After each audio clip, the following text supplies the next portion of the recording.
நாம் இன்னைக்கு புதுமுக இயக்குனர் ஹரிநாராயணன் எழுதி இயக்கியிருக்கிற மர்மர் அப்படின்ற தமிழ் படத்தோட ரிவ்யூ பார்க்க போகிறோம். இது வந்து ஒரு ஹாரர் த்ரில்லர் மூவி. இந்த படத்தை வந்து ஒரு ஆக்சிடெண்ட்டை தான் பார்க்க போயிருந்தேன். நான் வந்து நிலைமாறும் உலகில் அப்படின்ற படம் பார்க்கறதுக்காக போயிருந்தேன். தியேட்டருக்கு போய் டிக்கெட் வாங்கலான்னு கவுண்டரில் கேட்டேன்னாக்கா நாங்கள் ஷோ தூக்கிட்டோம் அப்படின்னானுங்க. என்னடா கதை அப்படின்னு கேட்டேன்னா if number of people ticket வாங்கல, அதனால நாங்கள் தூக்கிட்டோம் அப்படின்னானுங்க. என்னடா அவ்வளோ தூரம் டிராஃபிக்லலாம் வந்தாச்சு, சரி ஏதாவது ஒரு படத்தை பார்ப்போம் அப்படின்னு சொல்லிட்டு மிக்கிக்கு டிக்கெட் வாங்கினேன். மிக்கிக்கு டிக்கெட் வாங்குறப்போ பக்கத்து கவுண்டரில் நிறைய பேர் மர்மர் டிக்கெட் கேட்டுகிட்டே இருந்தாங்க. அவர் வந்து ஃபுல்லாகிடுச்சுன்னு எல்லாரையும் அனுப்பிச்சி விட்டுட்டே இருந்தார். என்னடா அது இன்றைக்கி தேதிக்கு ஒரு படம் ஃபுல்லாக ஓடிட்டு இருக்கா, அது எப்படி அப்படின்னு எனக்கு தோணுச்சு. சரி அந்த படத்தையும் அடுத்து பார்த்துடலாம் அப்படின்னு சொல்லிட்டு மிக்கி பார்த்துட்டு வந்து கவுண்டரில் போய் டிக்கெட் கேட்டேன். எனக்கும் வந்து ஒரு வழக்கமாக எல்லாருக்கும் சொல்கிற மாதிரி டிக்கெட் இல்லை அப்படின்னாரு. இல்லைங்க நான் பார்த்தேன், 2 டிக்கெட் இருக்குது, எனக்கு ஒரு டிக்கெட் தான் வேணும் கொடுங்க அப்படின்னா. அப்புறம் அப்படியா அப்படின்னு சொல்லிட்டு உள்ளே போய் பார்த்தாரு. இருக்குது உங்களுக்கு ஒரு டிக்கெட் அப்படின்னு சொல்லிட்டு எடுத்து கொடுத்தாரு. டிக்கெட்டை வாங்கிட்டு உள்ளே போய் உக்காந்தேன். இந்த படம் எப்படி இருந்துச்சு, இது ஒரு இன்ட்ரெஸ்டிங்கான ஒரு ஹாரர் த்ரில்லராக இருந்துச்சா அப்படின்றத பற்றிலாம் நம்ம இன்றைக்கி ரிவ்யூவில் பார்க்கலாம். நம்ம சேனலுக்கு இதான் முதல்ல வரீங்கனாக்கா மறந்துடாமல் சப்ஸ்கிரைப் பண்ணுங்கள். இந்த படத்தோட கதை அப்படின்னு பார்த்தோன்னாக்கா ஒரு டிப்பிக்கல் ஹாரர் மூவியோட டெம்ப்ளேட். இந்த படம் ஒரு ஊர் இருக்குது.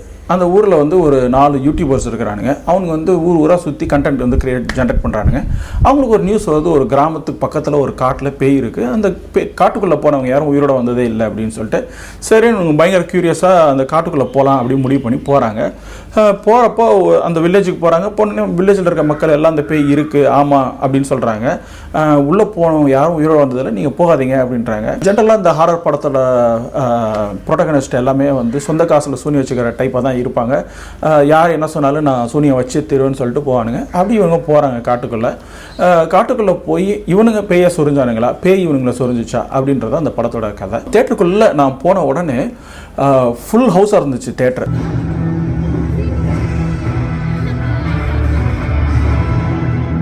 சொன்ன மாதிரியே வந்து அதிகமாக சீட் எதுவும் காலியாக இருந்த மாதிரியே நான் பார்க்கல. அப்புறம் என்னோடய சீட்டில் போய் உட்காந்தேன். எனக்கு 2 சைட்லேயும் 2 கப்புள் இருந்தாங்க. 2 ஹஸ்பண்டும் வந்து இந்த படம் சூப்பர்மா அப்படின்னு சொல்லிட்டு அவங்க ஒய்ஃப்கிட்ட சொல்லிட்டு இருந்தானுங்க. ஒருத்தர் வந்து இந்த படத்தில் வந்து பேய் அப்படி தான் வரும் அப்படின்ட்டு இருந்தார். இன்னொருத்தர் இந்த படத்தில் சவுண்ட் டிசைன் அப்படி தான் இருக்குது அப்படின்னாரு. ஓகே, மக்கள் வந்து பயங்கரமாக இந்த படத்தை பற்றி கேள்விப்பட்டு வந்திருக்கிறாங்க, படம் சூப்பரான படமாக இருக்கும் அப்படின்ற ஒரு ஆவலோட எதிர்பார்ப்போட படம் ஓப்பனிங்காக வெயிட் பண்ணிகிட்டு இருந்தேன். கொஞ்ச நேரத்தில் ஓப்பன் ஆச்சு படம்.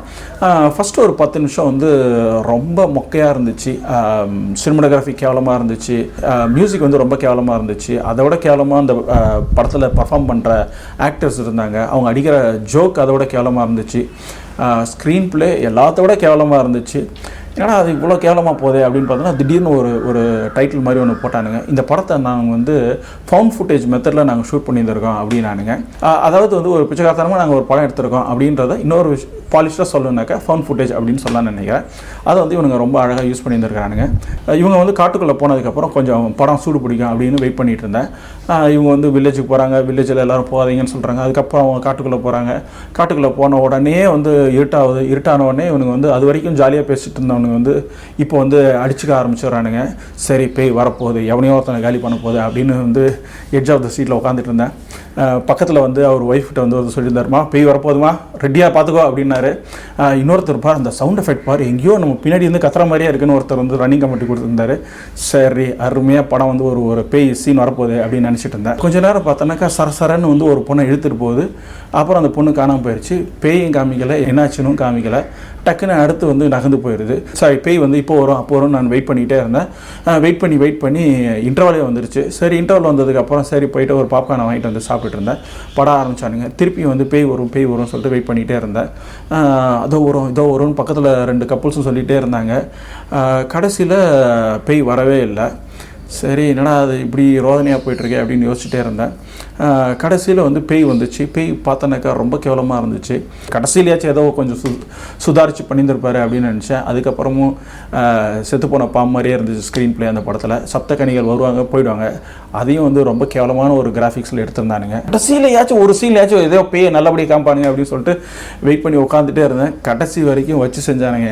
என்ன மாதிரியே வந்து தேட்டரில் இருக்க எல்லாரையும் செஞ்சுட்டு இருந்தானுங்க. இதில் ஒரு காமெடி என்னன்னாக்கா இந்த படம் இவ்வளோ மொக்கையாக ஓடிட்டு இருந்தப்போ ஆடியன்ஸ் எல்லாம் பார்த்து சிரிக்க ஆரம்பிச்சிட்டாங்க. ஒரு ஸ்டேஜுக்கு அப்புறம் படத்தில் காமெடி இருந்துச்சு அப்படின்றனால கிடையாது, மக்கள் வந்து செம்ம காண்டாகி ஒரு ஸ்டேஜுக்கு அப்புறம் அவன் கமெண்ட் அடிக்க ஆரம்பிச்சு அந்த கமெண்ட்டை கேட்டு சிரிக்க ஆரம்பிச்சிட்டாங்க.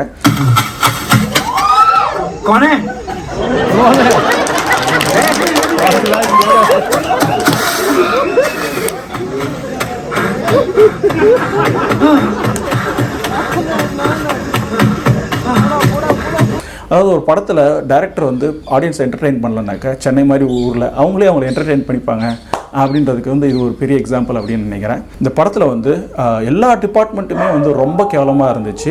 ஜென்ரலாக ஒரு படம் வந்து எடுக்க ட்ரை பண்ணுவாங்க. அப்படி எடுக்க ட்ரை பண்ணுறப்போ ஒரு சில டிபார்ட்மெண்ட் வந்து சரியாக பண்ணாதனால படம் வந்து ஓரளவுக்கு வராமல் போயிடும். ஒரு சில நேரங்களில் படம் வந்து ஸ்க்ரீன் பிளே ரொம்ப கேவலமாக இருந்துச்சுனாக்கா படம் கேவலமாக வந்துடும். ஆனால் எல்லா இடத்துலையும் ஒரு எஃபர்ட் வந்து ஜென்யூனாக எடுத்துருப்பாங்க.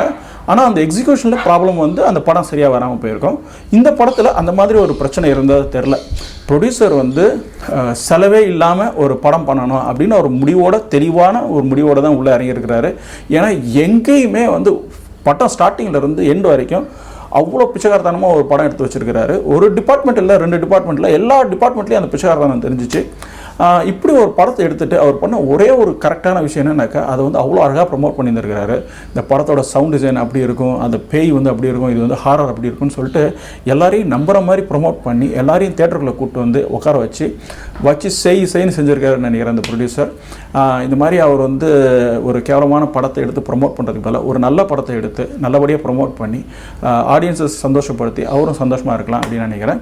சரி, இந்த மாதிரி படம் எப்படி இருந்தது அப்படின்னு கேட்டிங்கனாக்கா இந்த மாதிரி படங்கள்லாம் தேட்டரில் மட்டும் இல்லை, ஓடிடியில் பார்க்குறது கூட ஒரு ஒர்த்தான படம் கிடையாது. இந்த ரிவ்யூ உங்களுக்கு பிடிச்சிருந்தனாக்கா லைக் பண்ணுங்கள், ஷேர் பண்ணுங்கள், சப்ஸ்கிரைப் பண்ணுங்கள். இன்னொரு நாள் இன்னொரு ரிவ்யூவோட சந்திப்போம். அது வரைக்கும்